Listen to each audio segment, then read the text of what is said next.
बदलतील का नाही? म्हणून मला काय सांगायचंय तुम्हाला लक्षात आलं का? तुमच्या दारातली भांडणं, वाट्यावरची भांडणं वाट्यावरच ठेवा. चौकात आणलं तर त्याचं वस्त्रहरण झाल्याशिवाय राहणार नाही. मला काय गणेश पाटील यांच्यावर बोलायचं नाही, मला काय भालके यांच्यावर बोलायचं नाही, मला काय परिचारक यांच्यावर बोलायचं नाही. या महाराष्ट्राची माती पांडुरंगासाठी सेवक म्हणून सगळा वारकरी या महाराष्ट्राच्या कानाकोपऱ्यातून या पंढरीमध्ये येतो. ही दक्षिण काशी आहे आपली. मग ती दक्षिण काशी व्हावी, आपली काशी होऊ नये म्हणजे झालं. आणि तिकडे वैभव उभा केलंय तुम्हाला माहिती. मी जास्त म्हणजे आवाज माझा बसल्यामुळे मी सावकाश सांगतोय तुम्हाला.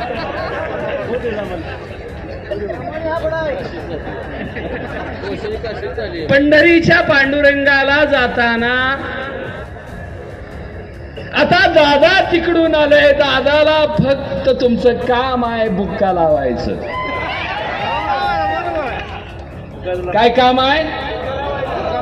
बुक्का लावून सन्मानानं दादांना म्हणावं 15 वर्ष लेकरासारखं सांभाळलंय, आपलं नातं लेकराचंच राहावं, बाप होण्याचा कुणी प्रयत्न करू नये. ज्यांना हे समजलं ते निश्चितच 20 तारखेला मतदान तुतारीवरच देणार. इथल्या तरुणाईला हाक द्यायची असेल तर ती कशासाठी द्यायची? तुमच्या घामाच्या कष्टानं पिकवलेल्या रानातल्या मालाला जो योग्य भाव देईल त्याचा सन्मान करण्याची ही निवडणूक आहे. आणि दादाचं 4-5 कारखाना आहेत. आता भीती कशाची आहे की आमचा भोळा बाबडा ज्याला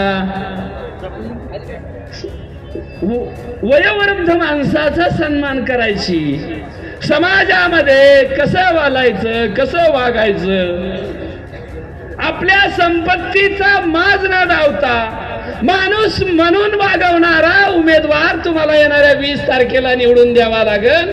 आणि तो उमेदवार म्हणजे या पंढरीच्या पांडुरंगाच्या मातीत वाढलेला अभिजित पाटील आहे. हे तुम्हाला मला सांगायचंय. कुंभार आहे तुमच्या गावात. कुंभार आहे का गावात? मग तुमच्या गावातल्या कुंभारानं माती घेतली, ती मळली माती आणि पहिल्यांदा त्यांनी चिलीम केली. चिलीम केल्यानंतर परत त्याची नियत बदलली, त्याचा आत्मसन्मान जागा झाला.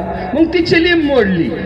मग मातीला राग आला, अरे कुंभार दादा तू तर एवढी छान चिलीम केली होती, मग आता चिलीम का मोडली? एवढं माझं रूप तयार झालतं. मग दादानी मग डेरा तयार केला दादानी. मग चिलमीला मातीला सांगितलं की माती मी चिलीम केली होती, त्यात तुझंही नुकसान होतं, तूही जळणार होती आणि जो चिलमीतून ओढणार आहे त्याच्याही कुटुंबाची राख होणार होती, म्हणून मी चिलीम मोडली. आणि आता डेरा बनवलाय तुझा मी तुझा काय बनवलाय? डेरा बनवलाय. आणि त्या डेऱ्यात असल्यानं पाणी म्हणजे माझी ही शीतलता शांतता आहे, मी ही शीतल आहे. आणि माझ्या हातून कुणी एक तांब्यावर पाणी पिला त्याचाही आत्मा शीतल होणार आहे, शांत होणार आहे. म्हणून अभिजित पाटला सारखा डेरा बनवा.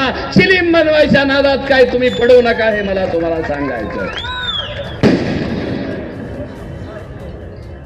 मला आज शेतकरी भरपूर आहेत, मग तुमच्यासाठी एक मी कविता म्हणतो. जसा हराळीचा बद तसा माणूस वाढला, जसा हराळीचा बद तसा माणूस वाढला. काट टोचून टोचून झालं कुरूप पोटाला, कीड लागली पेवाला चालला माणूस जिरत. आणि पानावानी टरा टरा चाललं काळी चिरत.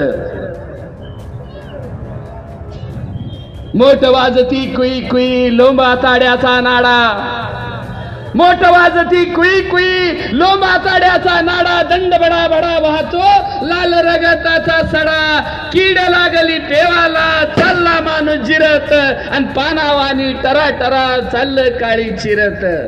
आता पुढचं कडवं आहे का? शांत डेको ठेवून ऐकायचं. मस्तक नेहमी स्वच्छ ठेवा. अहो पंढरीचा वारकरी सावता मळ्याला, पंढरीचा पांडुरंग सावता मळ्याला भेटायला आल्यानंतर पांडुरंग म्हणतात की माझ्या मागे चोर लागले, मला तू वाचव, मला लपायला जागा दी. त्या काळ्या आईच्या सेवकानं स्वतःच काळीज पाडून त्या छातीमध्ये हनुमंतानंतर बजरंगानंतर कुणी पांडुरंगाला ठेवलं असेल तर त्या अळंच्या सावता माळ्यानं ठेवलं. म्हणून ही पुढलं कडवं ऐका. फुक्कटाच्या सीमिटानं लिमगाव मध्ये पाण्यात मस्त बांधिला गा बंगला. फुक्कटाच्या सीमिटानं लिमगाव मध्ये पाण्यात मस्त बांधिला गा बंगला. मधी नागावा माणूस भोरकडीला टांगला. जसा हराळीचा बद तसा माणूस वाढला. काट टोचून टोचून झालं कुरूप पोटाला. मला तुम्हाला सांगायचं या लोकशाहीच्या माध्यमातून, ही लोकशाही सर्वसामान्यांच्या हिताचं रक्षण करण्यासाठी आहे. सर्वसामान्यांच्या कुटुंबाला, प्रपंचाला या सरकारच्या योजना पोहोचवण्यासाठी आहे का तुमची घरदारं भरण्यासाठी नाही. लोकशाही मित्रांनो, ज्या छत्रपतींनी ही माती पवित्र केली ती माती कपडाला लावून कधीही तुम्ही तिचा सन्मान केला पाहिजे. ती माती तुडू नका. ती सत्याचं डबकं झालेलं आहे 30 वर्षाचं. सामाजिक नीतिमूल्याचा ऱ्हास होतो मित्रांनो. ज्या ज्या वेळेस सामाजिक नीतिमूल्यांचा ऱ्हास होतो त्या त्या वेळेस खचलेल्या भिजलेल्या समाजाच्या मनातून क्रांतीची ठिणगी बाहेर पडते आणि ती क्रांतीची ठिणगी अन्याय अत्याचार करणाऱ्या राक्षसांना जाळून राख करते. ही क्रांतीची ठिणगी येणाऱ्या 20 तारखेला तुम्ही पेटवावी लागल. येणारी विधानसभा म्हणजे तुमच्या भविष्याची वाटचाल आहे मित्रांनो. सत्तेच्या वाटेवर चालताना पावलाकडे बघू नका. किती वेदना होत आहेत बघू नका. कारण येणारी पिढी त्याच वाटेनं येत असती. तुम्ही चांगलं दिलं, माणसं म्हणतात की समाज चांगलं स्वीकारत नाही. अरे तुम्ही चांगलं द्या ना. तुम्ही चांगलं दिलं तर समाज बी चांगलं स्वीकारतो. या व्यासपीठावर विचार मांडत असताना तुम्ही जर चांगला पवित्र सीतेसारखा रामासारखा विचार मांडला तर ती समाजाची व्यवस्था अशी आहे. माणसाचं हृदय हे ईश्वराचं स्थान आहे आणि त्या ईश्वराला जाग करताना विचार तुमचा दिला पाहिजे. आणि मग चांगला विचार दिला तर मतदार चांगला विचार घेतो. तुम्ही बरबटलेलं बोलला, बरबटलेलं मी स्वीकारतो. माझ्या या महाराष्ट्राच्या छत्रपतीची ही भगवी पताका त्यागाचं प्रतीक आहे, बलिदानाचं प्रतीक आहे. कुठल्याच घमेंडी राजकारणीचं तुम्ही जर मस्तवाल त्याचा उतरवायचा असेल तर तुमच्या घरावरची भगवी पताका ती फडकत राहिली पाहिजे. हे स्वराज्याचा त्याग आहे. ज्या माणसांनी आपल्या या मातीसाठी बलिदान दिलंय त्याचा विचार, त्याचा गौरव कधीही तुमच्या पायदळी तुडवला जाऊ नये. मला तुम्हाला सांगायचंय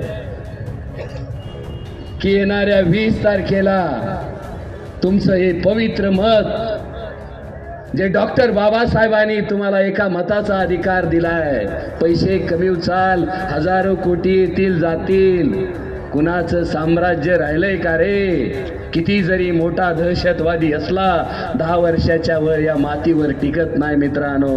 म्हणून तुम्हाला सांगायचंय की माणसामध्ये माणुसकी पण टिकवण्यासाठी येणाऱ्या विधानसभेला अभिजित पाटलासारखा स्वच्छ कारभार करणारा, तुमच्या हिताचं राजकारण करणारा, तुमच्या लेकराबाळाचं राजकारण करणारा, तुमच्या भविष्याचं राजकारण करणारा, इथं व्यवस्था उभा करणारा, शिक्षणाची असो, आरोग्याची असो, हजारो योजना आहेत शासनाच्या, पर तुमच्या दारापर्यंत येत नाहीत मित्रांनो. त्या आणण्यासाठी एक चांगल्या मनाचा माणूस पाहिजे ज्याला तुकारामाचं दायित्व आहे.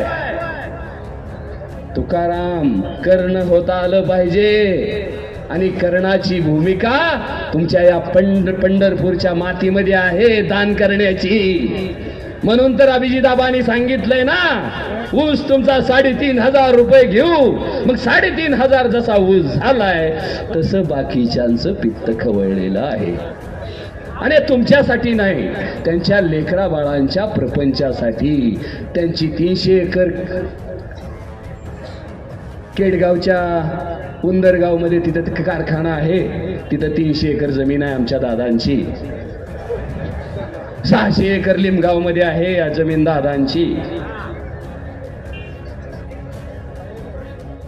परंड्याला आहे 500 एकर आमच्या दादांची. माझी किती आहे? मुठभर माती तरी आहे का रे तुला? कुठला डॉक्टर होण्यासाठी तुमच्या लेकरांना शिक्षण दिलंय ना, ते गुलाम बनण्यासाठी नाही रे मित्रांनो. आणि मला इथल्या कुठल्याही व्यवस्थेवर काय बोलायचं नाही, पण ही जी जाणकार मंडळी आहे का टोपी फेटा घातलेली, ही तुमच्या हातात आहे बरं का. उद्याच्या लेकराचं भविष्य हे तुमच्या हातात आहे. तुम्ही लोकशाही मजबूत करायची, हितला वाद हितच राहू द्या, कुठंही करू नका. फक्त अभिजित पाटलाच्या माग खंबीरपणे 42 गावातून अशी अवस्था माढा तालुक्याच्या 78 गावामध्ये झाली आहे. मित्रांनो, तुम्हाला तिथली व्यवस्था सांगतो, मी तिथंच आहे. अशी पहिल्यांदा तुम्ही मोहिते पाटलांच्या टायमाला बी मी इथंच सभेला आलो होतो, तर पहिल्यांदा मोहिते पाटलांपेक्षाही जास्त वातावरण बिघडलेलं आहे हे तुम्हाला मला सांगायचंय. खालून जनता एका बाजूला झाली आणि गावचा पुढारी एका बाजूला झालेला आहे.